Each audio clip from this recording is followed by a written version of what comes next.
ഞാൻ എപ്പോഴും പറയുന്ന ഒരു കാര്യം, parent the child in front of you, not what you see in reels, not what you see in books.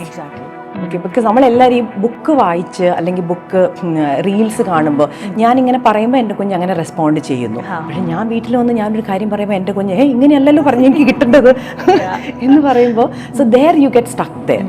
അപ്പം ഞാനെപ്പോഴും പറയാം, അതാണ് മുമ്പിലുള്ള കുഞ്ഞിനെ അറിയാൻ ശ്രമിക്കുക, കുഞ്ഞിൻ്റെ പേഴ്സണാലിറ്റി, നമ്മളുടെ എങ്ങനെയാണ് നമ്മളുടെ പേരൻറ്റിങ് ഇൻഫ്ലുവൻസ് ചെയ്യുന്നത്, പിന്നെ അല്ലെങ്കിൽ നമ്മളായിട്ടുള്ള ഡൈനമിക്സ് എന്താണ് എന്നുള്ളതൊക്കെ.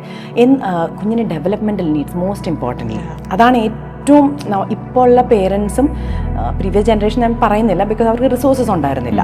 പക്ഷേ ഇപ്പോൾ ഞാൻ എവറി പേരൻ്റെ അടുത്ത് ഞാൻ പറയാൻ ആഗ്രഹിക്കുന്നത്, ഈ 4 വയസ്സുള്ള ഒരു കുഞ്ഞിന് ഡെവലപ്മെൻ്റലി എന്താണ് വേണ്ടത്, ശാരീരികമായിട്ടും മാനസികമായിട്ടും വൈകാരികമായിട്ടും അവർക്ക് എന്താണോ വേണ്ടത് എന്നുള്ളത് എന്തായാലും ഒരു പേരൻറ്റ് മനസ്സിലാക്കിയിരിക്കണം. അത് പേരൻറ്റിങ് റെസ്പോൺസിബിലിറ്റിയാണത്.